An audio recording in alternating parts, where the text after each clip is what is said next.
began the evening, followed by a lavish buffet dinner to which the children were allowed to come if they behaved with impeccable manners. The third floor of Everleigh was the nursery floor, with bedrooms for each of the 3 children, a large playroom, and extra bedrooms for visiting friends. Shelley and his friend George Collier were in Shelley's room, building a complicated structure from electric tinker toys. Anne was being dressed by Miss Smith. Catherine was sewing. She'd been sewing since this morning, when Miss Smith presented the 3 Eliot children with their Christmas clothes.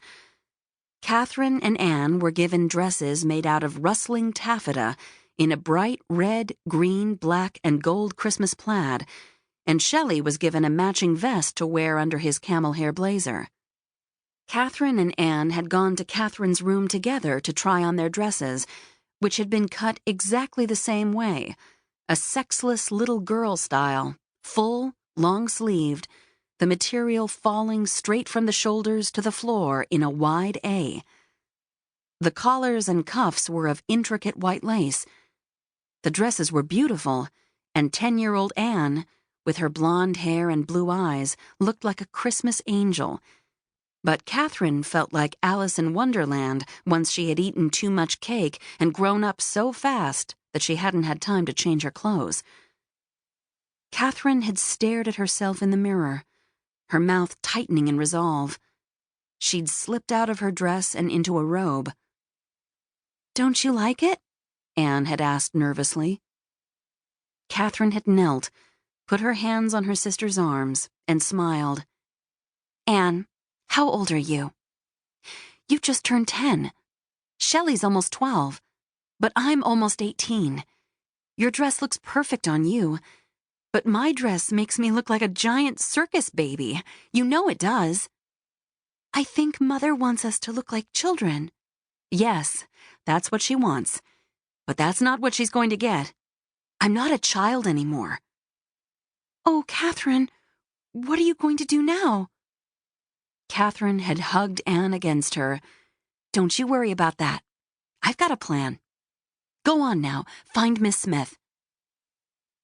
As soon as Anne had headed reluctantly to her own room, Catherine swooped down on the horrid Christmas dress. She turned it inside out, studied it, then with great care began to rip it apart at the seams. All Christmas Day, while the adults slept off their Christmas Eve indulgences, and Shelley and his friend George ran screaming through the gardens, falling into the shrubbery with hair-raising shrieks, while Anne played dress-up with her porcelain doll, Catherine had cut and fitted and sewed. She used an old swimming suit top as a pattern. When she was through, she had constructed a dress from the Christmas material that had a full skirt but a tight and strapless bodice. She would wear no jewelry.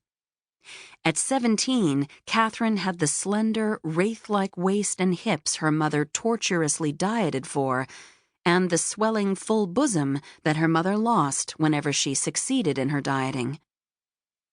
Now she clipped the thread that closed the last seam, shook out the dress, and laid it across her bed.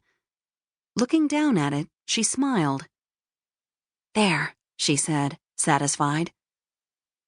She stretched to relieve the ache in her neck and shoulders, then rose and stretched again. The room was stuffy.